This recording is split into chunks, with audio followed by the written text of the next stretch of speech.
Students हम discuss करेंगे important news के बारे में। स्टूडेंट्स न्यूज़पेपर का जो डिस्कशन है उसको स्टार्ट करने से पहले प्रीलिम्स के पर्सपेक्टिव से क्वेश्चन है उसको हम यहाँ पे प्रैक्टिस करेंगे।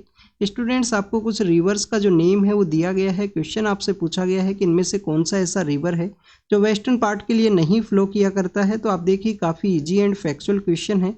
इसके पर्सपेक्टिव से आपको इन्फॉर्मेशन है वो ज़रूर से होना चाहिए। स्टूडेंट क्वेश्चन को डिस्कस करने से पहले western flowing rivers and eastern flowing rivers के पर्सपेक्टिव से हम डिस्कस करते हैं।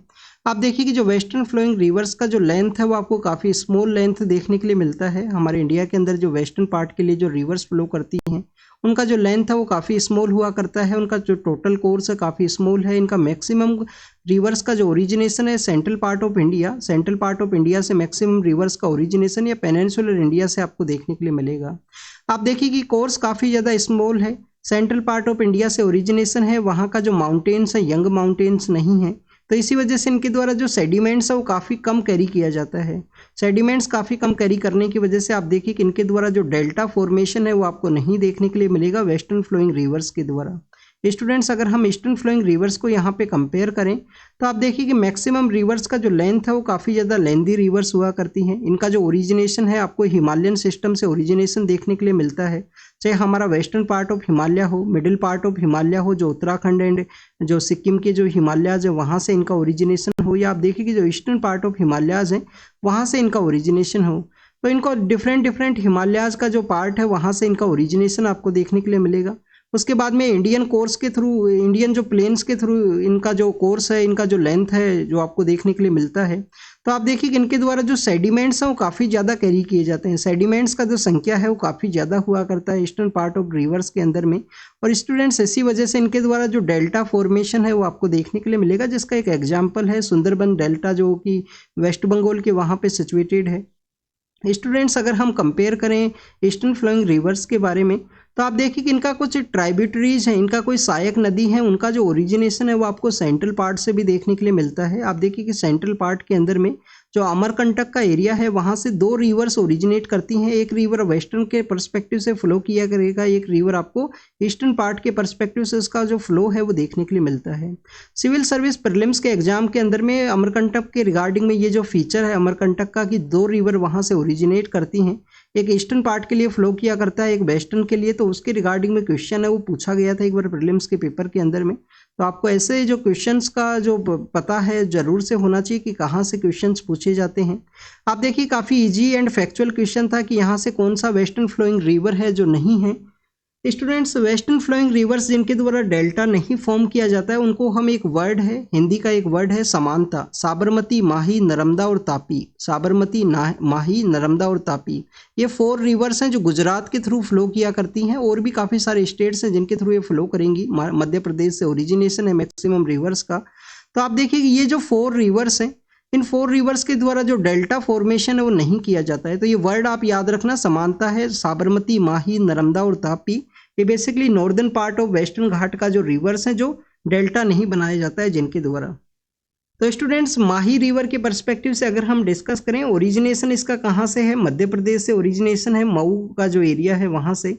आप देखिए कि उसके बाद में राजस्थान के अंदर फ्लो किया करता है। और इसका एक इंपॉर्टेंट फीचर यही है कि इसके द्वारा जो माही रिवर है उसके द्वारा 23.5 जो ट्रॉपिक ऑफ कैंसर है उसको 2 टाइम्स कट किया जाएगा।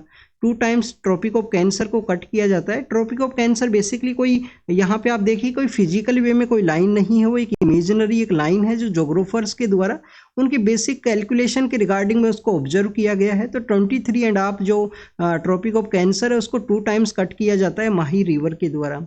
स्टूडेंट्स इक्वेटर को कौन सा रिवर के द्वारा 2 टाइम्स कट किया जाता है? क्या कोंगो रिवर के द्वारा उसको कट किया जाएगा? ट्रॉपिक ऑफ कैप्रिकॉर्न है जो 23.5 है सदर्न पार्ट की रिगार्डिंग में, उसको किसके द्वारा कट किया जाता है? क्या उसको लिम्पोपो नाम का जो रिवर है जो कि आप देखिए कि साउथ अफ्रीका के वहाँ से फ्लो किया करता है, मोजाम्बिक, साउथ अफ्रीका के वहाँ से, क्या उसके द्वारा उसको कट किया जाता है 2 टाइम्स? तो ये आपको Tropic of Cancer and Tropic of Capricorn के रिगार्डिंग में और इक्वेटर को किस रिवर के द्वारा 2 टाइम्स कट किया जाता है इसके बारे में इंफॉर्मेशन होना चाहिए। तो ये माही रिवर के पर्सपेक्टिव था, राजस्थान के अंदर जब ये फ्लो करती है तो 2 टाइम्स इसके द्वारा कट किया जाएगा। नर्मदा रिवर आप देखिए कि डैम की वजह से न्यूज़ के अंदर आपको देखने के लिए मिलेगा, वहाँ पे डैम का जो कंस्ट्रक्शन किया गया, नर्मदा बचाओ आंदोलन आपको देखने के लिए मिलता है, मेधा पाटकर हैं, बाबा आमटे हैं, काफ़ी सारे ऐसे जो एक्टिविस्ट हैं उनके द्वारा वो मूवमेंट चलाया गया था उस दौरान में। तापी रिवर जो हमारा सूरत नाम का जो सिटी है, जो डायमंड सिटी, डायमंड का पॉलिशिंग एंड कटिंग के रूप से उसको जाना जाता है, तो वहाँ से ये फ्लो किया करती है। आप देखिए कि इसका जो राइट आंसर है वो है दया रिवर। दया रिवर इसका राइट आंसर क्यों है स्टूडेंट? एक तो ये उड़ीसा से फ्लो किया करता है। जो हमारा चिलिका लेक है, चिलिका लेक के बारे में आपने जरूर से रीड किया होगा। आप देखिए कि चिलिका लेक का जो नॉर्थ ईस्टर्न पार्ट है वहाँ से इस रिवर का जो फ्लो है वो आपको देखने के लिए मिलता है। इसके अलावा स्टूडेंट्स आपने अशोका के पर्सपेक्टिव से धोली इंस्क्रिप्शन के बारे में जरूर से रीड किया होगा। धोली इंस्क्रिप्शन, तो धोली का जो माउंटेन का जो एरिया है वहां से भी ये दया रिवर का जो फ्लो है वो आपको देखने के लिए मिलेगा। काफी बार इंस्क्रिप्शंस के रिगार्डिंग में क्वेश्चन है वो पूछ लिया जाएगा आपको। यहाँ पे अशोका के कुछ मेजर इंस्क्रिप्शन है उनको दे दिया जाएगा, क्वेश्चन आपसे पूछ लिया जाएगा कि वहां से मैच करवा लिया जाएगा सपोज कीजिए रिवर के साथ में, तो आपको पता होना चाहिए कुछ जो बेसिक इंस्क्रिप्शंस हैं जो काफी ज्यादा फेमस है उनकी रिगार्डिंग में। तो स्टूडेंट्स ये क्वेश्चन का डिस्कशन था, कुछ फैक्ट्स को भी यहाँ पे डिस्कस करते हैं। आप देखिए कि यूनाइटेड नेशन डेमोक्रेसी फंड के बारे में है। यूनाइटेड नेशन डेमोक्रेसी फंड को यूनाइटेड नेशन के जो जनरल सेक्रेटरी हुआ करते थे कोफी अन्नान सर, 2005 के समय इसको क्रिएट किया गया। कोफी अन्नान सर कौन से कंट्री से बिलोंग किया करते थे स्टूडेंट्स? घाना नाम का एक कंट्री है, वेस्टर्न पार्ट ऑफ अफ्रीका के अंदर में घाना नाम का एक कंट्री है, काफ़ी पुअर कंट्री है, वहाँ से ये बिलोंग किया करते थे कोफी अन्नान सर। 2005 के समय में democracy fund, United nation democracy fund इनके द्वारा सेटअप किया गया। फंडिंग का पैटर्न क्या है इस फंड के रिगार्डिंग में? वॉलंटरी कंट्रीब्यूशन किया जाता है किसी भी कंट्री के द्वारा, किसी भी पर्सन्स के द्वारा नहीं है, कंपनीज के द्वारा, कंट्रीज के द्वारा वॉलंटरी कंट्रीब्यूशन आपको देखने के लिए मिलेगा। और आप देखिए कि सिविल सोसाइटी के अंदर में जो पीपल्स का जो वॉइस है, जो डेमोक्रेसी को स्ट्रेंथन करने के रिगार्डिंग में इसका जो मेन वर्क है, जो मेन डोमेन है वो आपको देखने के लिए मिलेगा। स्टूडेंट्स यहाँ पे हम डेमोक्रेसी के पर्सपेक्टिव से कुछ डिस्कस करेंगे। आप देखिए कि पीएम सर के द्वारा एक मन की बात प्रोग्राम के अंदर में India as a mother of democracy के पर्सपेक्टिव से उनके द्वारा डिस्कस किया गया था कि इंडिया एक मदर ऑफ डेमोक्रेसी है, डेमोक्रेसी इन आवर कल्चर के अंदर में डेमोक्रेसी आपको देखने के लिए मिलेगा। तो आप देखिए कि तमिलनाडु के पर्सपेक्टिव से उन्होंने एक इंस्क्रिप्शन को मेंशन किया गया था, उसको आपको कमेंट सेक्शन के अंदर बताना है कि तमिलनाडु के अंदर किस इंस्क्रिप्शन को पीएम सर के द्वारा मेंशन किया गया, जिसको एज ए मिनी कॉन्स्टिट्यूशन के रूप से उनके द्वारा बताया गया। उस इंस्क्रिप्शन के बारे में आप कमेंट सेक्शन के अंदर जरूर से बताना। नेक्स्ट आप देखिए कि पीएम सर के द्वारा बताया गया कि जो हमारे डॉक्टर बी.आर. अम्बेडकर हैं, कॉन्स्टिट्यूशन के जो ड्राफ्टर हैं, मेन ड्राफ्टिंग कमेटी उनके द्वारा हेड किया गया था। उनके द्वारा बेसिकली जो बुद्धिस्ट काउंसिल्स हैं, या बुद्धिस्ट यूनियंस हैं, उनको कंपेयर किया गया था इंडियन पार्लियामेंट के साथ में, क्योंकि बुद्धिस्ट काउंसिल्स के अंदर में हर एक प्रोसेस आपको देखने के लिए मिलेगा कि पार्लियामेंट के अंदर जो कोरम का जो प्रोसेस है कि 10% जो मेंबर्स हैं, 1/10% जो मेंबर्स हैं, उनका प्रेजेंस जरूर से होना चाहिए किसी भी मीटिंग के स्टार्ट के रिगार्डिंग में। इसके अलावा रिजोल्यूशन किस तरीके से प्रपोज करना है, इन सभी का मेंशन है आपको बुद्धिस्ट काउंसिल्स के अंदर भी देखने के लिए मिलेगा। पीएम सर के द्वारा वहां पे आप देखिए कि जो भास्वना नाम के जो लॉर्ड भास्वना है 12th सेंचुरी से रिलेटेड, जिनका जो आपको अनुभव मंडपम नाम का जो कॉन्सेप्ट देखने के लिए मिलेगा, जिसी के थ्रू आप देखिए कि भारत मंडपम नाम का एक बिल्डिंग है उसको कंस्ट्रक्ट किया गया है। G20 का मीटिंग जहाँ पे ऑर्गेनाइज हुआ था भारत मंडपम में, तो भारत मंडपम इंस्पायर है अनुभव मंटापम के साथ में जो भास्वना के थ्रू में है। तो स्टूडेंट्स भास्वना का जो अनुभव मंटापम है उसके अंदर भी आपको यहाँ पे जो डेमोक्रेटिक प्रोसेस है उसका मेंशन देखने के लिए मिलेगा। इसके अगर हम लेटर फेज के बारे में डिस्कस करें तो काकतीय डायनेस्टी कहाँ से है? वारंगल से रूल किया करते थे। इनका ये काफ़ी जो टेम्पल्स हैं वो भी काफ़ी ज़्यादा फेमस हैं। इनके जो कुछ टेम्पल्स हैं जिनको कि स्कल्पचर के नेम के ऊपर में टेम्पल का जो नेम है वो किया गया है, रमप्पा टेम्पल है, जिसको कि यूनेस्को के द्वारा भी रिकॉग्नाइज किया गया है। तो आप देखिए काकतीय डायनेस्टी के अंदर में आपको जो रिपब्लिक का जो कॉन्सेप्ट है वो आपको काकतीय डायनेस्टी के अंदर में देखने के लिए मिलेगा। तो this is all the information. Democracy fund जो वॉलंटरी कॉन्ट्रीब्यूशन है यूएन के जनरल सेक्रेटरी के द्वारा क्रिएट किया गया 2005 के समय में। इंडिया के कुछ एंशिएंट समय में जो डेमोक्रेटिक प्रोसीजर हैं, सभा एंड समिति का जो कॉन्सेप्ट जो आपको चोलाज के समय देखने के लिए मिलेगा, तो ये कुछ सबके बारे में हमने यहाँ पे डिस्कस किया।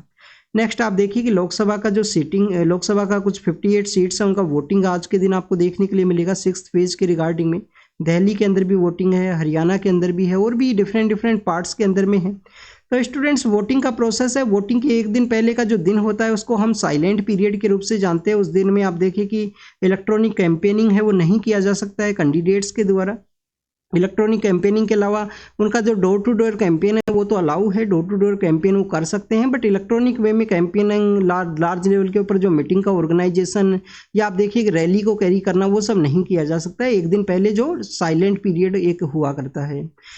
नेक्स्ट अगर हम डिस्कस करें स्टूडेंट्स, वोटिंग का जो परसेंटेज है उसके रिगार्डिंग में या वोटिंग का जो डाटा है उसको प्रॉपर वे में सबमिट किया जाए इलेक्शन कमीशन के द्वारा, उसके रिगार्डिंग में एक पेटिशन है उसको भी फाइल किया गया है सुप्रीम कोर्ट के अंदर में।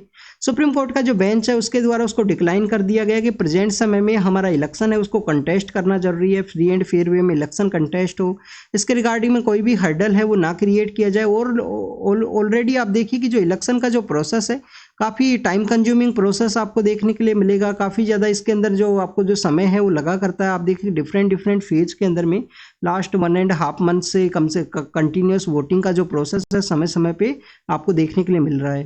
तो आप देखिए इसी वजह से सुप्रीम कोर्ट के द्वारा डिक्लाइन कर दिया गया कि जो फॉर्म 17C है जिसके थ्रू कितना EVM है उसको यूज किया गया, कितना वोटिंग वहाँ पे प्रोसेस है वो देखने के लिए मिला, इसके रिगार्डिंग में सुप्रीम कोर्ट के द्वारा डिक्लाइन किया गया है कि इस तरीके का जो ऑर्डर है बूथ वाइज जो डाटा है उसको अभी इश्यू नहीं किया जाए इलेक्शन कमीशन के द्वारा।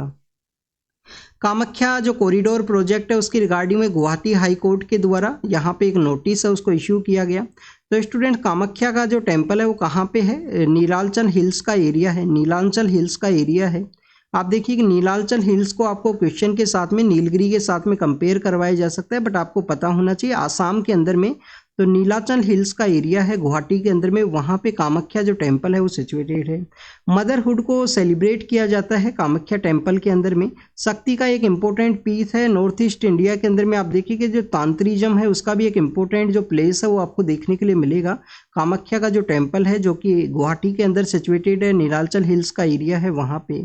तो वहाँ पे एक कॉरिडोर को डेवलप करना था, जैसे कि हमारा काशी विश्वनाथ का कॉरिडोर आपको देखने के लिए मिलता है। तो उसी के रिगार्डिंग में कामाख्या कॉरिडोर को जब प्रोजेक्ट के रिगार्डिंग में वर्क को कैरी किया गया तो उसके पर्सपेक्टिव से जो गुवाहाटी हाई कोर्ट है उनके द्वारा नोटिस इश्यू किया गया है। होमवर्क आपके लिए है कि गुवाहाटी हाई कोर्ट के अंडर में कौन कौन से स्टेट्स हैं वो आपको देखने के लिए मिलते हैं। एक तो आप देखिए आसाम का स्टेट हुआ, आसाम के अलावा कौन कौन से स्टेट एंड यूनियन टेरिटरी हैं जो कि गुवाहाटी हाई कोर्ट के अंडर में आपको देखने के लिए मिलेगा। नेक्स्ट अगर हम डिस्कस करें आरबीआई के द्वारा अपना जो सरप्लस है उसको ट्रांसफर किया जाएगा। तो आप देखिए कि जो सरप्लस का जो ट्रांसफर है, जो सरप्लस का जो ट्रांसफर है वो यहाँ पे इंक्रीज हुआ है। अगर हम कंपेयर करें लास्ट ईयर के साथ में स्टूडेंट 2.11 लाख करोड़ के आसपास जो पैसा है वो यहाँ पे आरबीआई के द्वारा ट्रांसफर किया जाएगा। आप देखिए कि आरबीआई के द्वारा डिविडेंड कम जो सरप्लस रेसिपिएंट्स है उसको ट्रांसफर किया जाता है गवर्नमेंट को। गवर्नमेंट के द्वारा बजट के अंदर एक्सपेंडिचर के अंदर ये हेल्प है उसको ये कैरी करेगा। आप देखिए कि कंप्लीटली अगर हम डिस्कस करें कि यहाँ पे जो सरप्लस जो इंक्रीज हुआ है डेट मीन्स कि आरबीआई का जो फाइनेंशियल सिस्टम है या फाइनेंशियल जो बैंकिंग सिस्टम के अंदर वर्किंग है वो आप देखिए कि वो स्ट्रेंथन हुआ है, जिसके थ्रू यहाँ पे सरप्लस के अंदर में जो मनी है वो जनरेट हुआ जिसको कि गवर्नमेंट को ट्रांसफर किया जाएगा यहाँ पे आरबीआई के द्वारा। स्टूडेंट्स इसके अलावा आपका जो आरबीआई का जो असेट मैनेजमेंट का जो अप्रोच है, आरबीआई का जो असेट मैनेजमेंट का जो अप्रोच है उसको भी ये स्ट्रेंथन करता है। हमारा जो फॉरेक्स रिजर्व है वो भी यहाँ पे इंक्रीज हुआ है, जो एक बफर है जो कंटिजेंसी बफर है जिसको कि क्रिएट किया जाता है आरबीआई के द्वारा। तो आप देखिए कि जो कंटिजेंसी रिजर्व बफर है वो भी आप देखिए कि उसको यहाँ पे उसका इंक्रीज होना एक रीज़न ये है कि हमारे बैंकिंग सिस्टम के अंदर में कोई भी अनप्रेसिडेंट सिचुएशन अगर क्रिएट होता है तो उसके अंदर में उस बफर को उस जो मनी है उसको यूज किया जा सके। तो काफ़ी कुछ यहाँ पे आरबीआई का जो असेट मैनेजमेंट का अप्रोच है, अनसर्टिनिटी जो वर्ल्ड के अंदर प्रेजेंट समय में है इकोनॉमी के पर्सपेक्टिव से, उन सभी को देखते हुए आप देखिए कि आरबीआई का जो अप्रोच है उसके बारे में यहाँ पे डिस्कस किया गया। India middle east Europe economic corridor के बारे में हम डिस्कस करेंगे। आप देखिए कि रिसेंटली जो चाहबार पोर्ट है, जो चाहबार पोर्ट है उसको 10 ईयर के रिगार्डिंग में एक जो एग्रीमेंट है वो साइन किया गया इंडिया और ईरान के द्वारा। स्टूडेंट्स इस चाहबार पोर्ट के थ्रू इंडिया, अफगानिस्तान और सेंट्रल एशिया की जो कंट्रीज हैं, इंडिया का आप देखिए कि इंडिया का अफगानिस्तान के साथ में, ईरान के साथ में ऑलरेडी, इसके अलावा अफगानिस्तान है। अफगानिस्तान के अलावा आप देखिए कि यहाँ पे जो सेंट्रल एशिया के जो कंट्रीज हैं उनके साथ में अपना जो रिलेशन है, जो ट्रेड है वो बूस्ट हो सकता है। इसके अलावा स्टूडेंट्स अगर हम डिस्कस करें इंटरनेशनल जो नॉर्थ साउथ ट्रांसपोर्ट कॉरिडोर है उसके थ्रू भी अपना जो ट्रेड है उसको बूस्ट किया जा सकता है इस चाबहार पोर्ट के एग्रीमेंट के थ्रू में। क्या स्टूडेंट, चाबहार पोर्ट का जो कम्प्लीटली जो यहाँ पे जो पावर है वो इंडिया के पास में है। तो आप देखिए कि चाबहार पोर्ट का एक शहीद बहिश्ती नाम का एक जो टर्मिनल है वो इंडिया के अंडर में आपको देखने के लिए मिलेगा प्रेजेंट समय में। आप देखिए कि G20 का जब मीटिंग ऑर्गेनाइज हुआ था, G20 का जब मीटिंग ऑर्गेनाइज हुआ तो एक प्रोजेक्ट को लॉन्च किया गया था, India middle east Europe economic corridor. G20 की मीटिंग के दौरान में इसको लॉन्च किया गया। India middle east Europe economic corridor के अंदर में आप देखिए कि इंडिया का यहाँ पे मिडिल ईस्ट के जो कंट्रीज हैं, जो वेस्ट एशिया के जो कंट्रीज हैं, उनके साथ में कनेक्टिविटी को सेटअप किया जाएगा। वेस्ट एशिया से यूरोप के जो कंट्रीज हैं उनके साथ में जो कनेक्टिविटी है उसको सेटअप किया जाएगा, जिसके अंदर स्टूडेंट्स बेसिकली आपको India middle east Europe economic corridor के अंदर में यूरोपियन यूनियन के जो कंट्रीज हैं, यूरोपियन यूनियन के अलावा देखिए कि फ्रांस है, फ्रांस के अलावा आप देखिए कि जर्मनी है, इंडिया है, इंडिया के अलावा आपको यहाँ पे जो बेसिकली सऊदी है, यूनाइटेड अरब अमीरात है, इटली है, ये सब कंट्रीज़ का जो आपको एक कोलोब्रेशन है वो देखने के लिए मिलेगा।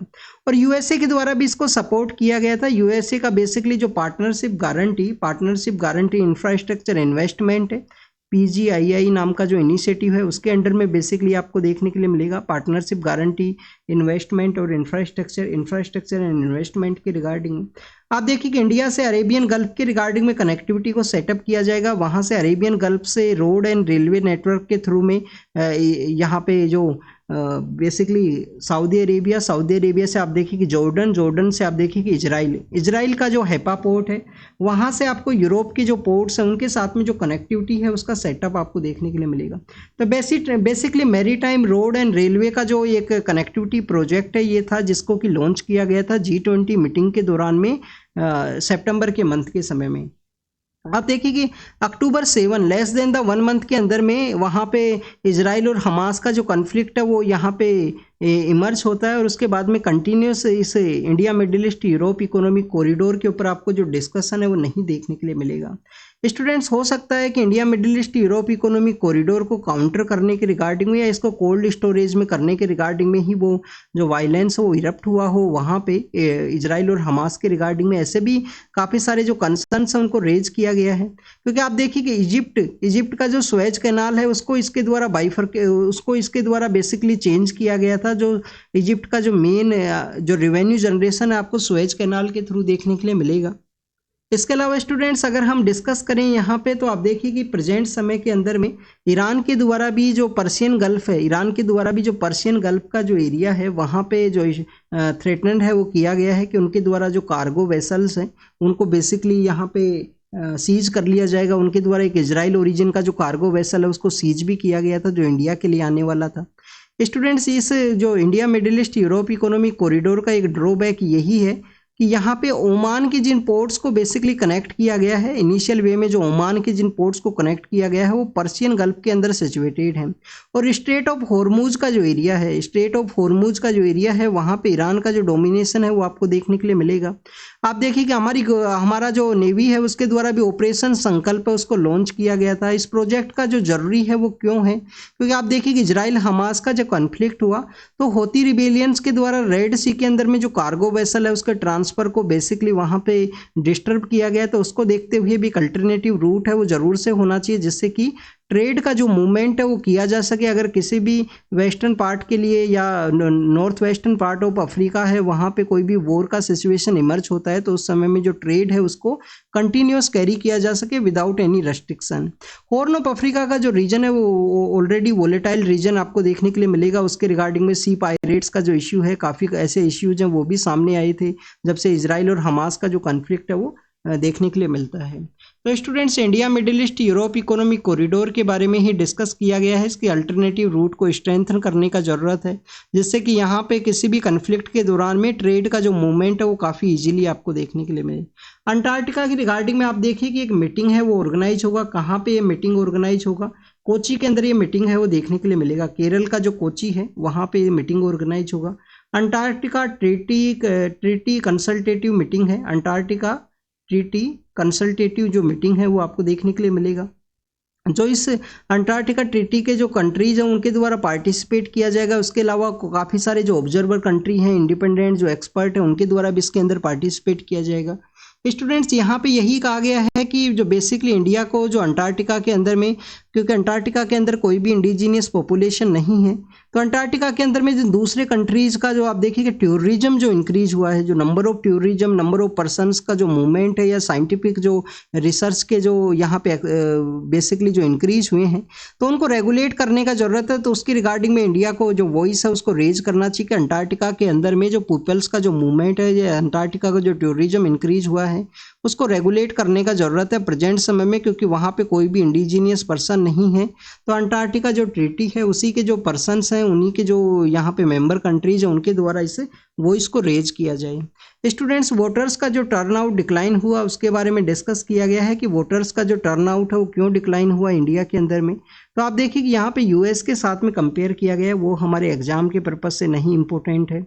हम यहाँ पे कुछ पॉइंट्स को डिस्कस करेंगे, वोटर्स का टर्नआउट कम क्यों देखने के लिए मिलता है। एक तो आप देखिए कि समर काफ़ी ज़्यादा हायर है, समर काफ़ी ज़्यादा हाई है। फर्स्ट फेज के दौरान में भी जो सडन जो टेम्परेचर है वो राइज हुआ था उस समय में, तो इस वजह से वोटर्स का पार्टिसिपेशन काफ़ी कम है।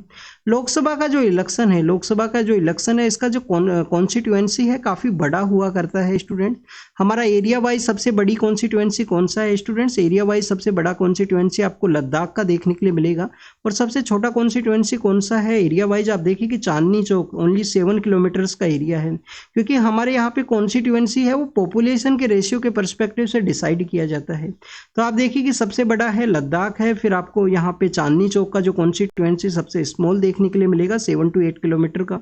राजस्थान के अंदर में जो वेस्टर्न पार्ट ऑफ राजस्थान है वहाँ का भी कॉन्स्टिट्यूएंसी है, आप देखिए कि 200, 300 किलोमीटर या 400 किलोमीटर के आसपास का जो लेंथ का जो कॉन्स्टिट्यूएंसी है वो आपको देखने के लिए मिलती है।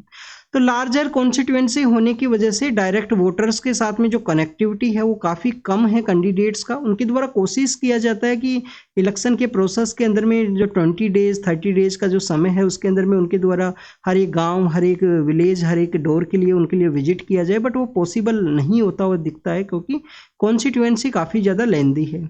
नेक्स्ट अगर हम डिस्कस करें समर का समय है, इसके अलावा आप देखिए कि फर्स्ट एंड सेकंड फेज के दौरान में वेडिंग का जो सीजन है वो भी आपको समर के समय देखने के लिए मिलेगा। तो वेडिंग का जो सीजन है वो भी एक रीजन माना जाता है जिससे कि वोटर्स का जो टर्नआउट है वो डिक्लाइन हुआ है।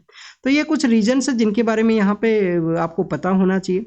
हमारे जो एनएसए हैं, नेशनल सिक्योरिटी एडवाइजर, उनके द्वारा बॉर्डर एरिया के पर्सपेक्टिव से डिस्कस किया गया कि हमारा जो नॉर्दर्न पार्ट है या नॉर्थ ईस्टर्न पार्ट है वहाँ पे जो बॉर्डर एरिया है वो कम्प्लीटली डिमार्केटेड ना होना एक रीजन है कि जिसकी वजह से हमारे यहाँ पे जो पोरस बॉर्डर एक रीजन है जिसकी वजह से मूवमेंट आपको देखने के लिए मिलेगा। अनडिफाइंड कई ऐसे एरिया हैं जहाँ पे बॉर्डर है उसको डिफाइन नहीं किया गया है, तो उसका एडवर्सली इम्पैक्ट है हमारा कंट्री के ऊपर देखने के लिए मिलता है। तो उसी के बारे में डिस्कस किया गया है। आप देखिए कि स्मार्ट बॉर्डर एक इनिशिएटिव है जिसके थ्रू बॉर्डर एरिया का जो फेंसिंग है उसको किया जाए, उसको कनेक्टिविटी किया जाए। काफ़ी कुछ आपको 2017-18 के समय में स्मार्ट बॉर्डर एक इनिशिएटिव है वो देखने के लिए मिलता है। सेंट्रल जो हमारे आर्म्ड पुलिस फोर्सेज हैं उनको बेसिकली यहाँ पे इंटीग्रेट करने के रिगार्डिंग में कहा गया है कि जिनके द्वारा ऑपरेशंस अगर कंडक्ट किए जाएं तो एक दूसरे के साथ में इंटेलिजेंस को शेयर किया जा सकता है अगर वो इंटीग्रेटेड उनका एक थिएटर कमांड आपको देखने के लिए मिले। मनी भी यहाँ पे सेव होगा, होमोजिनिटी है उसको ब्रिंग किया जाएगा। सेंट्रल आर्म्ड पुलिस फोर्सेज के बारे में डिस्कस किया गया। कर्नाटका गवर्नमेंट के द्वारा मिनिस्ट्री ऑफ एक्सटर्नल अफेयर से रिक्वेस्ट किया गया कि जो मेंबर ऑफ पार्लियामेंट है हसन में किस डायनेस्टी का इन्फ्लुएंस है? होयसाला डायनेस्टी का। आप देखिए कि वहाँ पे कहा गया है कि मिनिस्टर, हमारे एक्सटर्नल अफेयर के जो मिनिस्टर हैं उनके द्वारा कहा गया है, कर्नाटक गवर्नमेंट के द्वारा रिक्वेस्ट किया गया है कि उनका जो डिप्लोमेटिक पासपोर्ट है उसको यहाँ पे कैंसिल किया जाए, जो इंडिया से चले गए हैं जिनके हीनियस क्राइम उनके अगेंस्ट में देखने के लिए मिले हैं। साइक्लोन रेमाल है, साइक्लोन रेमाल आप देखिए कि संडे का वो दिन है जो बंगाल के वहाँ पे फॉल कर सकता है। समर के समय में आपको कंटिन्यूस जो साइक्लोन्स है वो देखने के लिए मिले हैं। नंबर ऑफ साइक्लोन्स आप देखिए कि वो भी इमर्ज हुए हैं, नंबर ऑफ साइक्लोन्स है वो भी यहाँ पे इंक्रीज हुए हैं लास्ट कुछ ईयर्स के अंदर में। तो उसी के परस्पेक्टिव से यहाँ पे डिस्कस किया गया।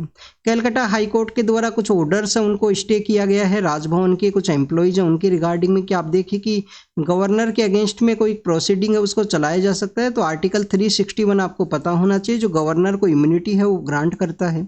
आर्टिकल 14 का जो एक्सेप्शन है उसके रूप से भी हम इसको रीड कर सकते हैं। आर्टिकल 14 जो इक्वलिटी बिफोर लॉ है उसका एक एक्सेप्शन है कि गवर्नर एंड प्रेसिडेंट के अगेंस्ट में जो प्रोसीडिंग्स है, क्रिमिनल प्रोसीडिंग हो या किसी भी तरीके का जो प्रोसीडिंग है, इन्वेस्टिगेशन है, वो नहीं कैरी किया जा सकता है। यूरोपियन यूनियन के रिगार्डिंग में है कि आईसीसी का जो जजेस को थ्रेटन ना किया जाए यहाँ पे इजराइल के द्वारा, उसके पर्सपेक्टिव से डिस्कस किया गया। स्टूडेंट्स, इजराइल के ही द्वारा आप देखिए कि इंटरनेशनल कोर्ट ऑफ जस्टिस जो कि यूएन का कोर्ट है, यूएन के जो 6 प्रिंसिपल ऑर्गेनाइजेशन है उसमें से एकमात्र ऐसा ऑर्गेनाइजेशन है जिसका हेडक्वार्टर आपको न्यूयॉर्क के अंदर नहीं देखने के लिए मिलेगा। तो आप देखिए आईसीजी के द्वारा इजराइल को कहा गया है कि उनके द्वारा रफा के अंदर अपने ऑफेंसिव जो अटैक्स हैं उनको रोक देना चाहिए। क्या आईसीजी के ये जो बेसिकली जो जजमेंट्स हैं वो बाइंडिंग आपको देखने के लिए मिलेंगे। आईसीजी के जो जजमेंट्स हैं वो बाइंडिंग है, बट आप देखिए क्या इनको एनफोर्स करवाया जा सकता है। आईसीजी के द्वारा ऐसा ही एक डिसीजन रसिया को भी कहा गया था कि रसिया के द्वारा यूक्रेन के ऊपर अटैक ना करना चाहिए, बट उसका एनफोर्समेंट आपको नहीं देखने के लिए मिलेगा क्योंकि आईसीजी के पास में एनफोर्समेंट पावर नहीं है। और इनके भी 2 टाइप्स के जजमेंट, अगर इनका एडवाइजरी जुरिडिक्शन है, एडवाइजरी वे में इन्होंने जजमेंट को अगर पास किया है तो आप देखिएगा एडवाइजरी जुरिडिक्शन आपको बाइंडिंग नहीं देखने के लिए मिलेगा। आर्मेनिया के द्वारा अजरबैजान के कुछ विलेज हैं जिनको कि रिटर्न वापस से वहाँ पे लौट आया है आर्मेनिया। आप देखिए आर्मेनिया और अजरबैजान का ये जो कोकस का एरिया है इसके अंदर में आपको 90s के एरा के समय से कन्फ्लिक्ट देखने के लिए मिलता है। नागोर्नो काराबाख के रिगार्डिंग में रिसेंट जो कन्फ्लिक्ट है 2020 के समय स्टार्ट हुआ था। आप सपोज कीजिए ये आर्मेनिया है, ये अजरबैजान है और अजरबैजान के यहाँ पे ईरान है, जहाँ पे एक डैम का इनोग्रेट करते हुए ईरान के जो प्रेसिडेंट है वो वापस रिटर्न जब कर रहे थे उनका हेलीकॉप्टर क्रैश हुआ था। तो आप देखिएगा अजरबैजान का जो एक एरिया है यहाँ से एक रोड बेसिकली पास किया करता है और यहाँ पे एक एरिया सिचुएटेड है जिसको कि हम नागोर्नो काराबाख के नाम से जानते हैं। स्टूडेंट, जो नागोर्नो काराबाख है, Nagorno Karabakh inside the Azerbaijan है। अजरबैजान के द्वारा इसको कैप्चर कर लिया गया। ईरानियन जो पर्सन्स है वो यहाँ से चले गए, आर्मेनियन जो पर्सन्स है वो यहाँ से चले गए। आप देखिएगा फिर से आर्मेनिया के द्वारा कुछ विलेजेज जिनको कैप्चर किया गया है बॉर्डर एरिया के अंदर में। तो this is all the information related to the today's newspaper. आप इसको रीड कीजिए, रिवाइज कीजिए। Thank you students, thank you very much.